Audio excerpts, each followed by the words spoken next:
Before I say what I'm going to say, I just want to say something that's not about me, which is welcomed. So I feel like we've got to celebrate Tom and Daniel. Yeah.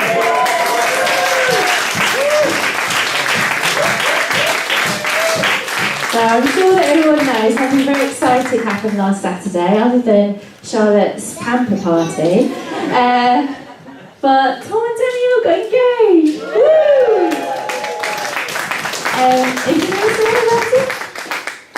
Sorry, I'm putting you on the spot. It's true. Someone agreed to marry me. You don't believe in miracles, then.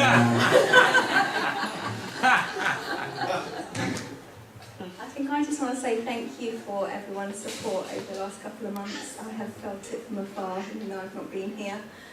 Yes, and I'm very much looking forward to marrying this man, and as he's stood by me. So yeah, it's very exciting for the future.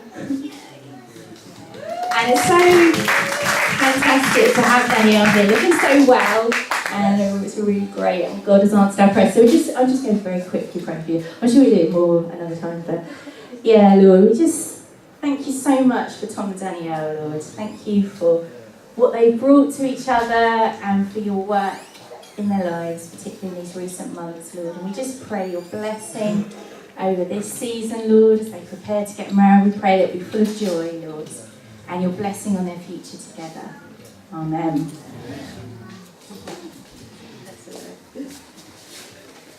So I've got no idea what the time is. Oh, it's 12:20, so it's really quite late.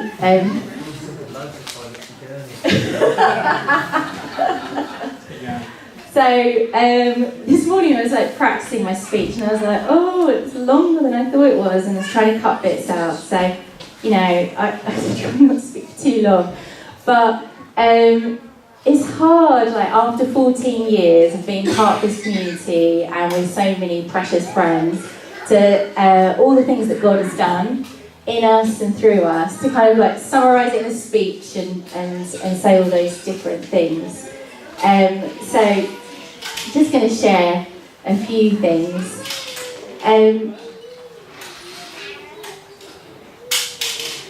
You know, I guess when you first start, it's funny because Pete and I were walking over together. Where's Pete? There. He was like, how do you feel? And I was like, oh, I don't know. I said, when I was about to start on the Legion's journey, I never would have thought about this day. I was like saying to Pete, you're going to have this day one time in the future.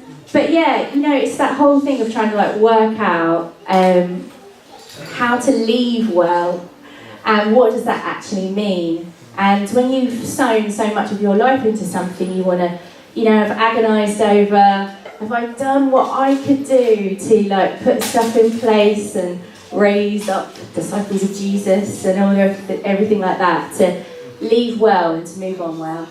And, you know, it's been a really long transition time. I don't know if it's been too long, but it's been long. And I just want to say a massive thank you to the amazing Journey leadership team, as well as all the rest of you, who have been amazing in this time. You know, they have sought to make decisions that are good for the journey and for the people God has sought to serve in April Green, as well as supporting Pete as he prepares to step up in the role. And you guys have also supported me in an amazing way. Many of you listened to my emotional rants at various points over the months, not just in the Journey leadership team but elsewhere, as I've gone on this like roller coaster journey. And I just want to say thank you so much. You know, I love the fact that as a leadership team we're all friends, and that we have been able to have very honest and robust conversations as we've led together, and you know, be absolutely real, very passionate, and it's not affect our friendships. And that is always my heart, is to have a leadership team that's like that, and this team has been like that. And so I want to say a massive thank you to you guys for that. You're awesome. So let's just give the team a little clap.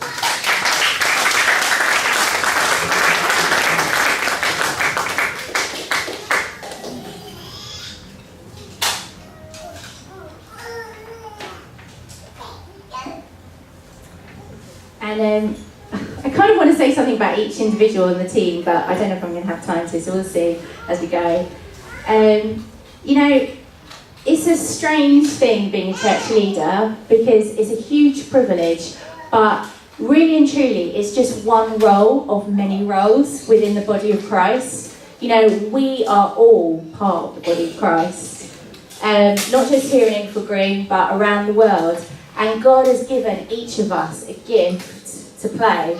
And, you know, when we choose to show up and bring our gift, everybody benefits. And when we choose to hold back from bringing that gift, everyone suffers in it. And so, you know, I could very easily stand up here and talk about every one of you here and about who you are, how amazing you are, and what you've contributed to this church community. But I haven't got time to do that. But I've still done it. Ooh. So, Charlotte, do you want to be my assistant? Under there's a little bag.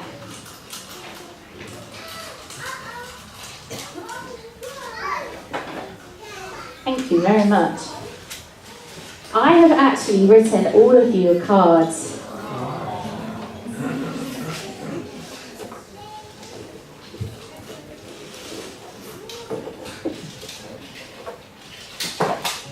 got some pictures of us together on the front and some things. And I've written you a personal message. And it's not everything that I feel about each of you or things that I feel God's saying about you, but it's just a little something as my way of affirming each of you, because I can't do it here from the front.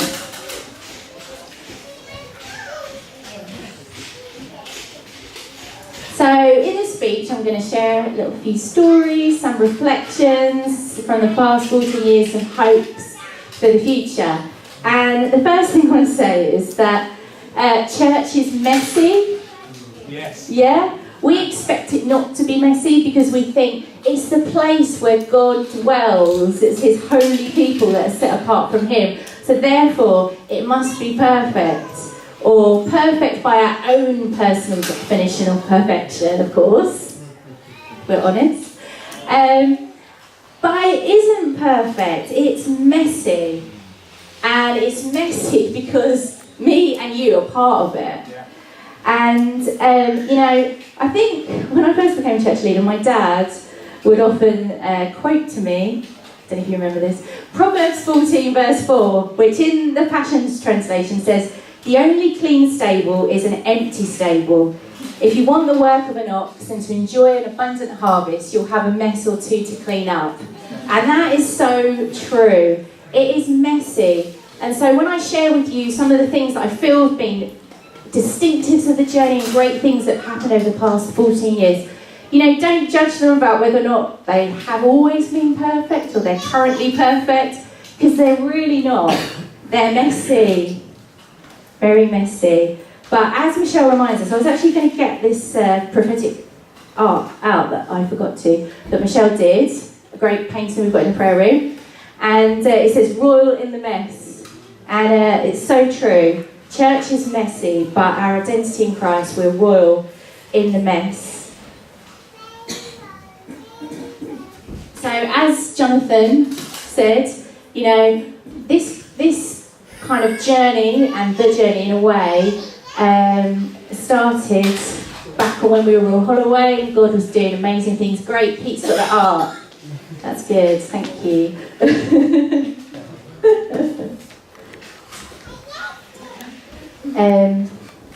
You know, we saw God do amazing things. We saw people getting passionate about God, people becoming Christians, and it was into that context that God spoke about us setting up something like the journey. We didn't really understand exactly what God was saying. It's always very easy to look back retrospectively and say, God said, da da da da da.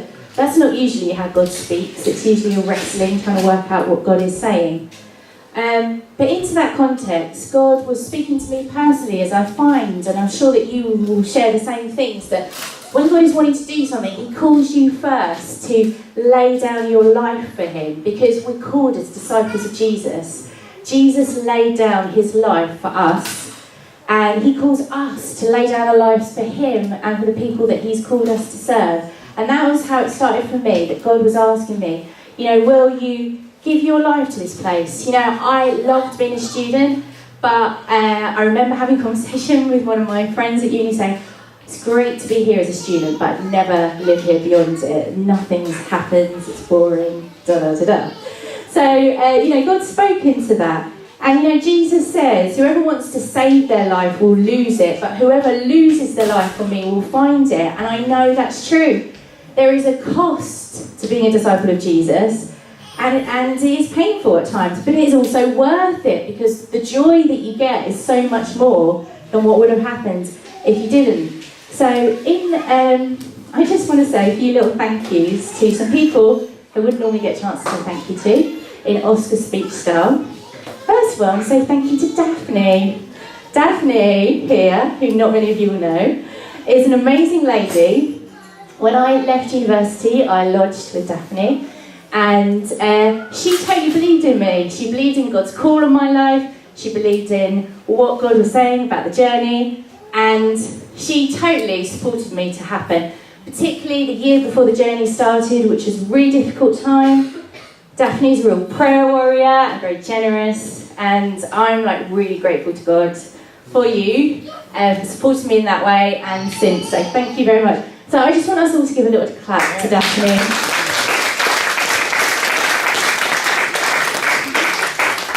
She's an unsung hero, so I wanted to say something. I also want to say thank you to my family. It's very scary when your 23-year-old daughter tells you she wants to leave her job to start church. Which was scary for my mum and dad at the time, I'm sure. But actually, the whole reason I was open to it in the first place was because my mum and dad obviously introduced me to Jesus, but not just that, they, in what they exposed us to and how they talked, showed us that following Jesus wasn't just going to a boring Sunday meeting, but it was actually an adventure. And something of great things that happened in the past and were happening around the world. And so I think that was a really great thing for us growing up, that following Jesus was an exciting adventure. And I feel like you showed us that, so thank you. And my sister and Ish, who can't be because he's at work, thank you for your amazing support. And Charlotte and Alicia, who are always available for fun and dance parties. So we've got the Oscar speeches out of the way. I shall move on. Hopefully not taking up too much time. As has been said, I'm not going to say some of the things because some of them have already been said. We started off, me and Tom and Phil and Tracy moved into a house together. That house was amazing. We saw parties, we had our Sunday gatherings there. We saw God do stuff. Diana said where is Diana? I always quote Diana as the first person to become a Christian at the journey. And also, what God has done in your whole family. It's great to have your mum and dad here. And to me, I just always think of it because it's an encouragement to me of what God does in meeting whole families. So I'm really great that you guys are here today. Thank you for coming. Community has always been a massive part of what we've sought to build as the journey. And when we first started, it was easy to build community because everybody was basically the same. We had students and us old 24, 25-year-olds. And it was easy to build community. And we had so many fun times. But obviously, as it's gone on, it becomes harder. Now we've got a range of different ages, people in different stages of life, married, single, young children, older children, grandchildren. People from different backgrounds, and that can make community harder to build at times. And it looks different to how it has done before. And some of us here are disappointed it's not how it used to be. Some of us are loving how it is now. But what I will say is that community is one of the biggest strengths of the journey. It's not perfect. Of course, in community it can be painful at times because we unintentionally hurt each other and we have to offer forgiveness. But I have seen community transform people's lives and people sitting here, how God has used it. And you've shared stories about how I've had a part to play in that. But I'm not the only person. All of you have been part of it in loving different people. And community is a gift from God of how God's purposes for the earth get outworked. And it's not just the community we have among us as a church, but as we give that community away to the people living here in the Forest Estate and in this village and wherever we find ourselves, it blesses people. A community without conditions, but just welcoming and offering the love of God. And I see that we've sought to do that. It's been messy. It's not been perfect, but God has worked through it. And just for a bit of comedy, to share this story, which is an example of community. Some of you know these details, some of you may not know all of them. So, a few years ago now, I think it was about 4 years ago, Rich and Linda, who can't be here today, gave Emma, who also isn't here, she's got a wedding, a car for free. And it was Emma, I think it was the first car that Emma had ever had that was her car. And so it was a very happy time for Emma. And I was thinking about getting rid of my car and maybe having a car share. And Emma was like, you can do car share with me. I was like, great. So I went on Emma Assurance. And 2 weeks later, after Emma had just received this gift of a new car, I had a lapse in concentration and crashed her car, writing it off, and it was my fault. It was the horriblest feeling in the world to think, not only have I crashed a car, but it's not even my car, it's Emma's car, and she's only had it for a couple of weeks. Every morning I woke up for the next while, I was just had this horrible sick feeling. But Emma, the gracious woman that she is, her first response was to check I was okay. She let me go on the insurance of her next car. Fortunately, that car was fine. And then about a year ago, I decided actually I'm not going to have a car at all. So I came off Emma's car share. Last month, I had a lot of things going on that it would be easier to have a car. So Emma said, yeah, you can go on my insurance. This is now another new car, third car. And I went to the beach one day, feeling really stressed. I was like, I just need to get out of Ingerfield Green. And I went to the beach and I was like, oh, how restorative the sea and the sand are. I've had such a wonderful day by myself. I'm so happy. Driving back to Enfield Green. And then I'm coming out of a roundabout and bang! A car goes into the back of me. I was like, I can't believe it! What? And I was like, I know I didn't do anything wrong. I'm sure I didn't do anything wrong. You know, thinking, oh my goodness, did I do something wrong? I'm really sure I didn't. And so I get out of the car and this guy in his nice Porsche convertible, he came out, and he was like, I'm so sorry, my foot slipped on the accelerator. And I said to him, I was like, I just hope the car's not written off because it's not mine. You know, that's all I can think of. And again, I phoned up Emma. And I said to her, it's probably really bad that I say to you this first, but you won't believe what's happened, but I must say it wasn't my fault.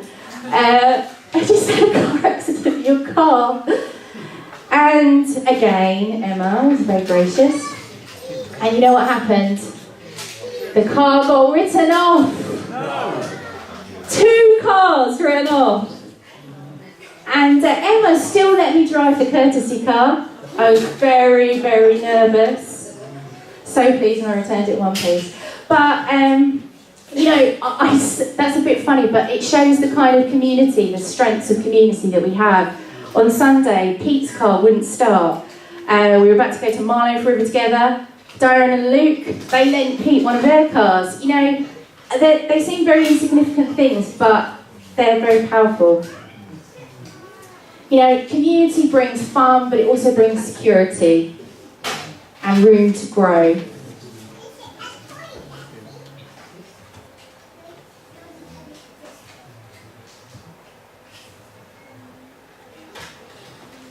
Just working out what I can cut out because I'm aware the time is ticking on. We've got all the time in the world for you.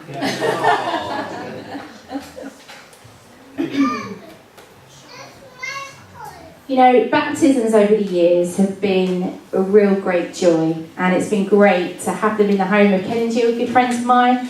And I know that lots of you here have been baptised there, and that's a really special place for you. You know, the first ever baptisms were Charlotte, Catherine, Diana, Ruth, Rose Baby, who's not here.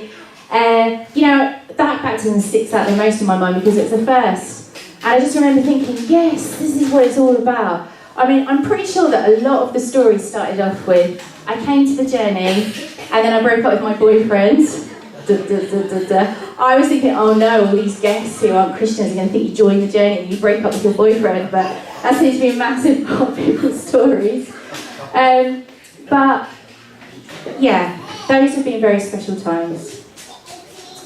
You know, reaching out to students, that was where we started, and it's grown beyond that. But as we've moved here into the hub, the fact that we have a partnership now with Royal Holloway with volunteering, that has opened up so many opportunities to be friends with people, to serve together, but also to be able to share what motivates us in Jesus. You know, I've had opportunities to share it on the university radio station because they trust us and have a relationship with us. They're happy to hear what our motivation is, and that's been a great joy. Setting up this hub personally was one of the hardest things I think I've done in my life, but it is the best thing. And then Denise, where's Denise? There she is. Denise then becoming the manager has just been awesome. And, you know, I have to do a shout out for Denise because she's amazing. Yeah. You know, everything which I hated doing for the hub because it was so not playing to my strength, Denise loves. And since Denise has been the manager, since 2015, she has just taken it on, and it's so awesome. And you are a joy to work with. And I know that you give yourself sacrificially for it. And, you know, what God is wanting to do to bless this place with the hub has only just begun. And so I encourage you, as you work out with Pete and others, what it looks like in the next season, to just see what God is doing. Because it was the prophetic word of God and dreams that led us to here in the first place. So that's very important. And of course, winning the Queen's Award was amazing and very unexpected.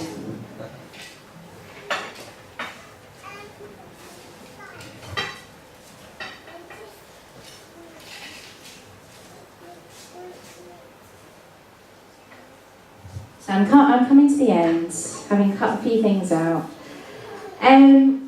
You know, a few weeks ago, me and Catherine and Faith were going for a walk. And she asked me what my hopes were for the future of the journey. And actually, I shared with her my hopes, but I feel like they're summed up in this Bible passage, which was very important when we started, and is as important now. And it's Acts 2, verse 42 to 47. Every believer was faithfully devoted to fellowship, the teaching of the apostles. Their hearts were mutually linked to one another, sharing communion and coming together regularly for prayer.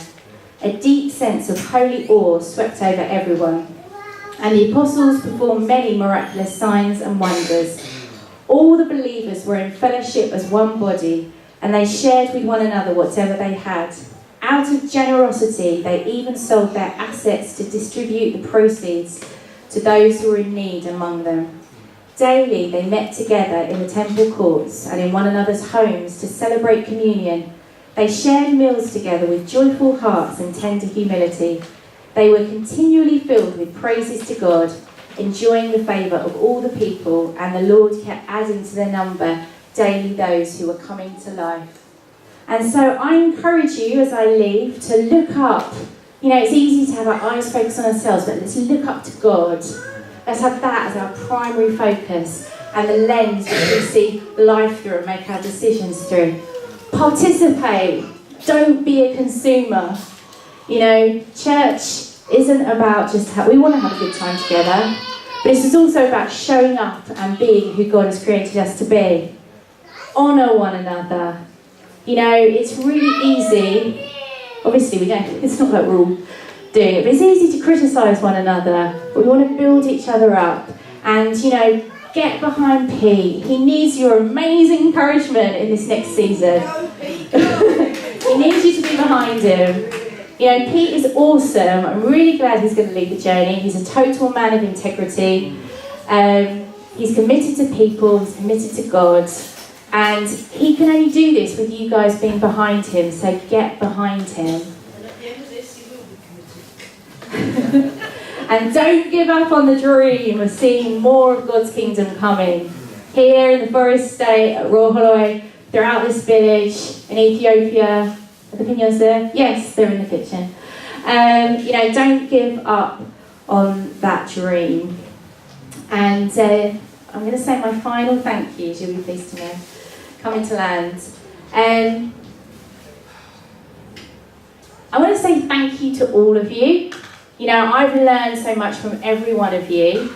You may not realise that, but it's true. Having you part of my life through the good times and the difficult times, my life is richer for it, for you guys being a part of it. And I really do mean all of you, so no one discount themselves from that. You know, I'm cheering you on. I'm excited to hear what God does as you join with him in this next chapter of the journey. And I didn't have time to say thank you to everybody, but I feel like another person I need to personally thank is Tom. You know, Tom has been here since the beginning. He's a great friend. And we both know what it's been like to pay the cost over these last 14 years of the church. And, you know, Tom has brought so much to all of us, and to me personally as a friend. We love your pastoral heart and your prophetic gifts. And Tom has listened to me moan and groan at points, and been very patient.